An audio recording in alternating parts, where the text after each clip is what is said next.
आउज़ुबिल्लाहि मिनश्शैतानिर्रजीम बिस्मिल्लाहिर्रहमानिर्रहीम अल्हम्दुलिल्लाहि रब्बिल आलमीन। मैं बड़ा शुक्रगुज़ार हूँ कि आज मुझे जिन लोगों की संगत मिली है वो तमाम के तमाम माहिर नफ्सियात हैं। और वो माहिर नफ्सियात किस लिए आए? मेरा इलाज करने के लिए नहीं आए, वो हम लोग सबका इलाज करने आए हैं या सबको टिप्स देने आए हैं कि हम मेंटली कैसे अच्छे रह सकते हैं। क्योंकि अच्छा दिमाग होगा तो अच्छे ख्यालात आएंगे, अच्छे ख्यालात आएंगे तो अच्छा इंसान बनने तक का सफ़र है, मैं बता चुका हूँ। अब हमारे साथ एक और माहिर नफ्सियात दान मौजूद हैं जिनका नाम है माहम कंवल, और हम इनसे पूछते हैं कि बताएं कि लोग झिझकते क्यों हैं। क्योंकि यहाँ पे लोग कई दफ़ा चेकअप भी चले भी जाते हैं तो कोई हस्बैंड है अपनी वाइफ को लेके नहीं जाता, वाइफ हस्बैंड को लेके नहीं जाती, क्योंकि वो डरते हैं कि अगर कभी हमारी आपस में वो आप समझते हैं ना तो फिर ये एक ताना मिल जाएगा, इनको एक हमारा वीक पॉइंट मिल जाएगा, किसके साथ रह रही हूँ या मैं किसके साथ रह रहा हूँ। और इसी तरीके से वो बहनों से, वालदैन तो चलें ख्याल है, वालदैन के साथ तो आप बता भी दें तो वो तो ऐसे रिश्ता है, वो तो बेलोस हैं, वो तो बल्कि आपको सपोर्ट ही करते हैं, उस जैसा तो कोई है भी नहीं। इवन बहन भाइयों से छुपाते हैं, मोहल्लेदारों से छुपाते हैं, और कई दफ़ा वो डॉक्टर को भी कह देते हैं कि मेहरबानी कीजिएगा कि हमारी जो आइडेंटिटी आपको डिस्क्लोज नहीं करनी। तो पूछते हैं ये झिझक क्यों है और इस झिझक को दूर करने के लिए क्या हल है, क्यों नहीं हम मैच्योर होते। जी मैम। अस्सलाम वालेकुम sir, thank you so much for inviting me. सबसे पहले तो मैं ये कहना चाहूँगी कि पाकिस्तान में और जो वर्ल्ड वाइड है, टोटली अगर हम देखें 70 to 80% वर्ल्ड वाइड और 90% एटलीस्ट पाकिस्तान में रिसर्च के मुताबिक ये एक स्टिग्मा बन गया है कि लोगों के अंदर फियर ऑफ जजमेंट है। अच्छा। ये एक बड़ा फैक्टर है। फियर ऑफ जजमेंट की वजह से लोग किसी के पास जाते नहीं हैं कि मैं अगर किसी से जाके अपनी प्रॉब्लम शेयर करूंगा। इवन ये एक फैक्टर बन गया है कि मैं एक ये टर्म है कि मैं अगर साइकेट्रिस्ट के पास जाऊंगी या साइकोलॉजिस्ट के पास जाऊंगी तो इट मींस मुझे कोई मसला है, मुझे कोई डिसऑर्डर है या मैं पागल हूँ। बिल्कुल हालांकि ऐसा नहीं है।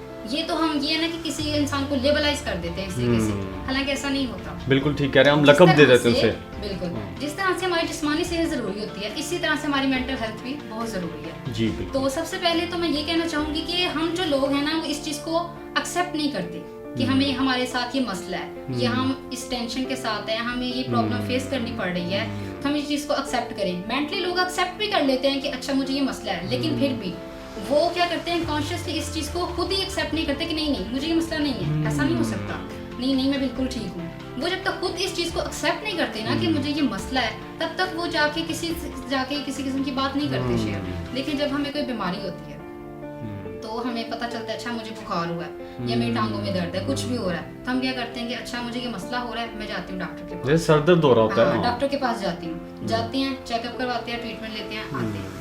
और जब इसी तरह से जब हमें कोई और टेंशन हो रही होती है, परेशानी हो रही होती है, हम इस चीज को एक्सेप्ट ही नहीं करते। जब तक हमारा माइंड इस चीज को एक्सेप्ट नहीं करता कि हाँ तुम्हें ये मसला है, तुम्हें ट्रीटमेंट की जरूरत है, तो हम तो आगे जाके किसी से बात ही नहीं करते।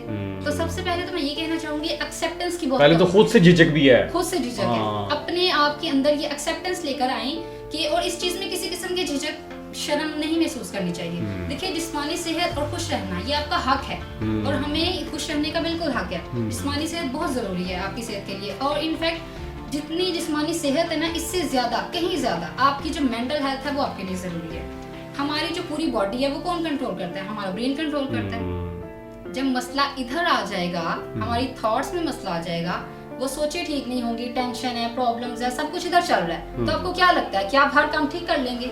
ऐसा तो कभी भी नहीं होता। और इसके आपके ताल्लुकात भी खराब होंगे, आप स्ट्रेस का भी शिकार होंगे, एंगर का भी शिकार होंगे, और हो सकता है कोई आप नेगेटिव डिसीजन मेकिंग की तरफ चले जाएं। बिल्कुल सर, मैं ये कहना चाहूंगी कि आजकल जो है ना वो मेन मसला ये है कि हम जो लोग हैं ना, अगर किसी को एक को टेंशन है, कोई एक परेशानी है, कुछ मसला है, वो क्यों है वो उन्हें खुद भी नहीं पता चला। हम अच्छा मैं अगर इस टेंशन में परेशान, मुझे पता ही नहीं है मैं क्यों हूँ, अच्छा मैं दुखी हूँ, मुझे पता ही नहीं है मैं क्यों दुखी हूँ। अच्छा उसकी वो नहीं पता रीजन, खुद को खुद इवैल्यूएट ही नहीं करते। उसका मतलब अच्छा किसी भी कि एकेडमिकली कोई, और इसमें पढ़े लिखे लोग भी शामिल हैं। बिल्कुल सर, प्रोफेशनल्स को अगर देख लें, प्रोफेशनली हम कोई काम करना चाह रहे हैं, हमसे वो नहीं हो पा रहा, मुझे टेंशन है, हमारी एकेडमिक लाइफ, हमारी प्रोफेशनल लाइफ, हमारी सोशल लाइफ, हर चीज हमारी डिस्टर्ब होती है। क्यों? हमें लगता है कि हम हर काम कर लेंगे, लेकिन नहीं। जब तक आपकी मेंटल हेल्थ ठीक नहीं है तब तक फिजिकली आपकी किसी भी सेटिंग में आपकी तो वो 2-3 चीजें क्या करनी चाहिए आपके नजदीक मेंटल हेल्थ की इम्प्रूवमेंट के लिए? मेरे नजदीक सबसे पहले तो यह है कि ओपन कन्वर्सेशन रखें, ये खास तौर पे यंगस्टर के लिए, क्योंकि यंगस्टर्स होते हैं ना उनके अंदर कम्युनिकेशन गैप बहुत ज्यादा होता है। सबसे पहले अगर वो पेरेंट्स हैं और या अपने टीचर्स हैं या अपने पीयर ग्रुप है, कोई भी है, उनके साथ अपनी ओपन कन्वर्सेशन रखें। आजकल जो हमारे यंगस्टर्स हैं उनका मेन मसला यही है कि वो उनका बहुत गैप आ गया है अपनी फैमिली के साथ। अगर हॉस्टलाइज की मैं बात करूँ ना, क्योंकि मेरे पास बहुत ज़्यादा क्लाइंट्स आए हैं, उनकी डेली बेसिस पे तो क्या मंथली भी उनकी अपने पेरेंट्स से बात नहीं होती, कांटेक्ट नहीं है, तो ये बहुत बड़ा फैमिली गैप, कम्युनिकेशन तो अंडरस्टैंडिंग तो फिर दूर गुम हो गई, दूर की बात है। तो जब तक देखिए आपकी अपनी फैमिली के साथ बॉन्डिंग नहीं है, आप डेली बेसिस पे उनके साथ कम्युनिकेट नहीं कर रहे, आपको क्या पता वो ठीक है या आप ठीक है, तो अपनी प्रॉब्लम सबसे पहले तो अपनी फैमिली के साथ शेयर करें। अच्छा, एक और बहुत मेन मसला है कि यंगस्टर्स को लगता है कि जैसे हमारे माँ बाप है वो हमें नहीं समझेंगे, जी जी, जबकि ऐसा नहीं होता। वो उनकी सोच थोड़ी वो कंजर्वेटिव जरूर होती है, लेकिन वो आपको सबसे पहले वो सबसे ज्यादा समझते हैं। अच्छा। फैमिली से ज्यादा आपको कोई नहीं समझता, और उनको लगता है कि हमारे माँ बाप शायद हम समझेंगे नहीं, हमें मानेंगे नहीं, या हम ये बात जाके करेंगे वो हमें गुस्सा हो जाएंगे। वो थोड़ी देर के लिए जरूर होंगे, लेकिन एट द एंड जो चीज आपको साथ देती है वो आपकी सिर्फ फैमिली होती है। इवन आपके दोस्त भी कभी कभी आपका साथ नहीं देते, लेकिन ये फिर वैरायटी आ जाती है। कुछ ऐसी चीजें होती हैं जो हम अपने दोस्तों से शेयर कर सकते हैं, पेरेंट्स से नहीं कर सकते, दोस्त उसका अच्छा सोल्यूशन बता देते हैं, तो वो चीजें अपने दोस्तों से शेयर करें। कुछ ऐसे मसले हैं जो दोस्तों से नहीं कर सकते कि वो जजमेंट का फैक्टर आ जाएगा, तो आप अपने पेरेंट्स से करें, लेकिन खुदारा अपनी बातें अपने दिल के अंदर ना रखें, अपनी ओपन कन्वर्सेशन रखें, आपका कम्युनिकेशन गैप ना आए। जब तक आपकी बातें बाहर नहीं आएंगी ना, तो आप यूँ लगेगा कि जैसे आप अपने आप से अंदर जंग लड़ रहे हैं, और वो आपकी ज़हनी बीमारी का बायस बने। यानी वो दिल को हल्का करें आपने ना, बोझ जो है ना वो दिल भी वो नाजुक होता है, तो उस पर ज्यादा कैरी ना करें, दिमाग के ऊपर ना वजन डालें। क्योंकि सबको लगता है कि जैसे हमारे दिमाग में भी सोचें चल रही हैं और समझ नहीं आ रही कि क्या करना है क्या नहीं करना। भाई इनको बातों को शेयर करो, निकालो बाहर। हम अच्छा अगर इंट्रोवर्ट की बात करें, क्लास में अगर हम देखें, क्लास में अगर एक टीचर ने क्वेश्चन किया है, अब जो इंट्रोवर्ट बच्चा है उसको सबसे अच्छा आंसर आता होगा, लेकिन वो नहीं बोलता। उधर बैठे बैठे उसको आ रहा होगा कि मैं बोलता हूँ, लेकिन वो कॉन्फिडेंस की वजह से वो बोल नहीं पाता। सही कह रही है, सही है, क्वेश्चन बाहर जाके वो सारा एक्सप्लेन, और जब राइटिंग में आता है तो जबरदस्त लिखता है, और सारे कहते हैं। तो यही कहना चाहूंगी कि अपने आप को एक्सप्लोर करें, बातें शेयर करें। अगर आपको कोई सुनने वाला नहीं है तो साइकोलॉजिस्ट हम लोगों को सुनने के लिए अवेलेबल है, बिल्कुल। आप अपनी बातें शेयर करें। इधर लाने का मकसद भी यही है कि इतनी ये 6 लोग इधर हैं और बहुत सारी बेटियां, हमारा साइकोलॉजी डिपार्टमेंट बहुत अच्छा काम कर रहा है, पीयू, कॉमसेट्स, और भी यहाँ पे आप आए, बड़ा अच्छा इन्वायरमेंट है और बहुत ज़बरदस्त नॉलेज दिया जाता है। और माशाल्लाह से अब तो हमारे कॉन्सेप्ट में शुरू हो गया शायद काम के, हमारे काउंसलिंग सेंटर बन रहा है, और हमारे जो इधर सीनियर्स हैं वो अपनी सर्विसेज प्रोवाइड करेंगे। अभी जो हमारा 2 रोज़ा मेंटल हेल्थ का जो कैंप रहा है, अल्हम्दुलिल्लाह बहुत अच्छा किया है, हमने अपनी काउंसलिंग सर्विसेज प्रोवाइड की हैं और बहुत अच्छी रही है स्टूडेंट्स की। तो मैं बस यही कहना चाहूँगी कि अपने आप को प्रायोरिटी दें, और खुश रहना आपका हक है, और कम्युनिकेशन गैप को खत्म करें। तो मैम खुशी क्या है, ये अगर आप किसी को, इनको आपकी नज़रों में ये खुशी क्या है, जैसे मेरे से पूछा गया था ना अभी थोड़ी देर पहले, आप खुशी को कैसे डिफाइन करती हैं और आप जिंदगी को कैसे डिफाइन करती हैं? खुशी देखिए सर ये है कि अगर एक चीज़ है, अगर आप वो काम कर रहे हैं आपको खुशी मिल रही है, ठीक है। अगर आपका इनर सेटिस्फाइड है उस चीज़ के लिए कि हाँ मुझे वाकई इस चीज़ से खुशी मिल रही है, लोगों को ना देखें, क्योंकि हमारी खुशी लोगों की खुशी से डिफरेंट होती है। जिस चीज़ में हमें मजा आ रहा है उन चीज़ों में लोगों को मजा नहीं आ रहा। यानी पैशन और इंटरेस्ट ढूंढने हैं। जी बिल्कुल, जो चीज़ आपको खुशी दे रही है ना, आपके इनर को सेटिस्फाई कर रही है, वो आपके लिए खुशी है। इट डजंट मैटर कि लोगों को क्या खुश करना है, लोगों को हम खुश नहीं कर सकते। अच्छा, जिंदगी को कैसे डिफाइन करेंगे? आप हमारी एक्सपर्ट हैं कि आप किस नज़र से देखती हैं लाइफ को, क्योंकि आप कितने लाइफ लोगों के ना मसले हल कर रही हैं, उनको लाइफ के इश्यूज हैं और वो आपके ऑब्जेक्ट्स हैं, आपने उस पर उन पर लैब एक्सपेरिमेंट भी किए हैं, उनसे मुलाकात भी करती हैं, तो आपको क्या समझ आ रही है कि ज़िंदगी को आप एज अ नफ्सियात दान कैसे डिफाइन करती हैं? देखिए ज़िंदगी जो है ना वो हमारे अपने हाथ में होती है।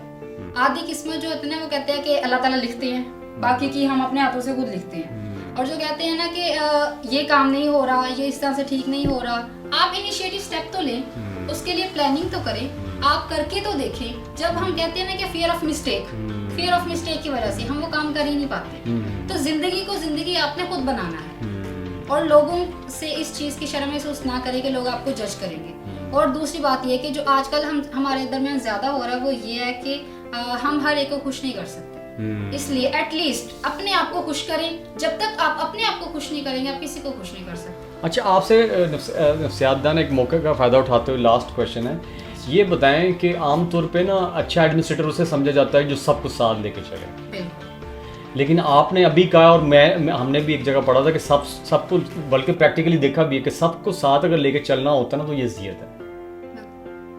लेकिन आप मुझे बताएं कि वो जो लीडर है एक्सेप्टेबिलिटी तो उसकी ज़्यादा होगी। अब वो लीडरशिप ट्रेट है पार्टिसिपेटिव, वो लीडरशिप ट्रेट है सेंसिटिव किस्म का, वो कहता है यार लोगों को लेके जाए, उसकी पर्सनैलिटी ऐसी है। तो उस सूरत में उसको क्या आप क्या कहेंगे, क्या प्रपोज करेंगे अगर उसकी पर्सनैलिटी ऐसी है कि यार वो लोगों के साथ ना वो अग्रेसिव नहीं होना चाहता? तो इसको किस तरीके से आप देखती हैं अपनी नज़र में? पर्सनैलिटी की अगर बात की जाए तो वो अज़ियत से गुजरे, वो अज़ियत से नहीं, आप 50-50 रखें।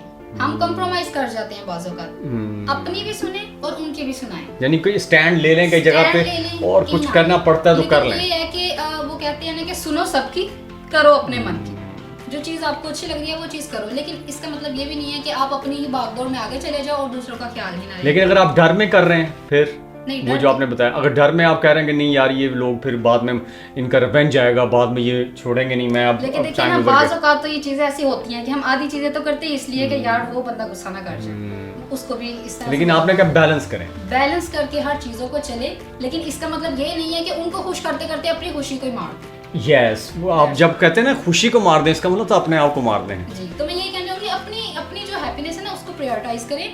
इसका मतलब ये नहीं है कि सिर्फ दूसरे लोगों को ही खुश करते अच्छा, आपको खुशी किस चीज़ से मिलती है? मेरे यहाँ पे आए थे, मैं उनसे पूछा, मैं क्या आपको खुशी, हाँ मेरी मैं बता ही देता हूँ, मेरी अजीज़ हैं, मेरी सिस्टर ही हैं आप कह रहे हैं, उनसे मैंने पूछा आपको खुशी कब मिलती है? कहती मैं जब ना 5 नमाज़ें पढ़ लेती हूँ शाम को तो मुझे खुशी मिलती है। इस पर मैं इस तरह ही ना अभी 5 और भी बता सकता हूँ। तो एक से मैंने पूछा, अब मेरे से जब कोई पूछेगा मुझे खुशी कैसे मिलती है, तो मेरा भी दो हैं। उसमें से एक तो है कि अल्लाह के साथ बॉन्डिंग मजबूत करने से, वो तो सबके लिए है। दूसरा है लोगों को जो मुसीबत में उनके काम आने से। अब आप बताएंगे आपको खुशी कैसे हासिल होती है, अगर थोड़ा सा पर्सनली बताना चाहें कि आप किस जगह पे हैं, आप भी लोगों के साथ में इन टच रहती हैं, तो असल आपको खुशी कैसे मिलती है जिससे आपको नींद आ जाती है और आपको सुकून मील होता है कि I am doing good? Sir basically खुशी जब इंसान को मिलती है जैसे सर्विसेज प्रोवाइड करो। फॉर एग्जांपल अगर आप देखें कि जैसे फ्री ऑफ कॉस्ट, जैसे एक तो होता है ना कि ये चीज़ का इतना कॉस्ट था, इतना बेनिफिट था, इसकी वजह से ये चीज़ हुई, वो चीज़ नहीं। बगैर किसी बेनिफिट के, बगैर किसी बेलॉस होके अगर आप किसी चीज़ को, किसी इंसान के लिए अगर आप चलते चलते भी आपने किसी को एक पानी का घूंट भी पिला दिया ना, तो आपको लगता है कि शायद आपने एक अच्छा काम किया। तो मैं जब रात को सोती हूँ ना तो मैं सोचती हूँ कि आज सारा दिन में मैंने एटलीस्ट एक अच्छा काम क्या किया। तो वो अगर मैंने किसी के साथ कोई अच्छा काम किया ना, तो वो मैं उसको सोच के मैं कहती हूँ हाँ ये चीज़ मेरे लिए शायद आज का दिन एक अच्छा गुजर गया कि मैंने ये एक अच्छा काम किया। अदरवाइज अगर मैंने पूरे दिन में कोई एक नेकी तो नहीं, लेकिन अगर किसी के साथ कोई भी ऐसा काम नहीं किया कि जिसकी वजह से मुझे लगेगा कि शायद मेरी तो ज़िंदगी का आज का दिन जो था वो बिल्कुल ज़ाया था। तो इसी तरह से अपने आप को एक मकसद के साथ चले और दूसरे लोगों के साथ, उनके साथ कोऑपरेट जरूर करें। अच्छा, मैं आपसे इसी से मकसद से पूछ लेता हूँ, आप बताएं अपने आप को आज से 10 साल बाद, चले वो दूर की बात है, 5 साल बाद या 3 साल बाद कहाँ देखती हैं? अल्हम्दुलिल्लाह कोशिश तो बहुत ज़्यादा है कि हमारा जो फील्ड है क्लिनिकल साइकोलॉजिस्ट, हमारा अपना क्लिनिक होगा। हम ज़्यादा नहीं तो एटलीस्ट उन लोगों की मदद ज़रूर करें जो ओल्ड एज होम में लोग होते हैं, ठीक है, जिनका कोई सहारा नहीं होता, जो पेरेंट्स होते हैं, माँ बाप जो होते हैं ना, हमारे कीमती सरमाया होते हैं, हमें 10, 20, 25, 30 साल तक पालते हैं, लेकिन जो औलाद होती है ना वो माँ बाप को नहीं पाल सकती। बिल्कुल आप ठीक कह रही हैं, और इशू वो आ रहा है, बेसहारा हो जाते हैं। तो मैं चाहती हूँ कि उन लोगों को सर्विसेज प्रोवाइड की जाए और फ्री सर्विसेज प्रोवाइड की जाए। अगर उनको किसी भी साइकोलॉजिकल हेल्प की ज़रूरत है या किसी और चीज़ की ज़रूरत है, अल्लाह ताला हम इस काबिल बनाए, अगर हमें मौका मिले तो हम उनकी ज़रूर हेल्प करें। नीयत अच्छी हो ना तो अल्लाह ताला बिल्कुल आपके लिए रास्ते खोल देता है। और आपसे इसी से मैं बताऊँगा, एक डॉक्टर हमारे ना इधर आए थे, नदीम इकबाल साहब, वो हैं नेशनल सेविंग्स के ना रीजनल डायरेक्टर। तो उनसे जब मैंने पूछा, कहते हैं हमारे जो क्लाइंट है ना, वो आपने जो बताया, हमारे क्लाइंट बाबे बाबी हैं, बाबे और माइयाँ कह रहे थे। देखिए क्वेश्चन है सबका हाथ। हाँ, तो वो कहता मैं तो गुस्सा करता ही नहीं, मैं तो बल्कि वो जब आता है तो ये समझता हूँ कि मैंने यार इनकी मदद करनी है, तो आगे बेचारे रिटायर्ड होते हैं और सिताए होते हैं। तो उसमें से उन्होंने कहा कि हमने ना उसको डिजिटलाइज कर दिया, 2-3 सालों में क्या कर दिया, डिजिटलाइज, मैनुअल सिस्टम था।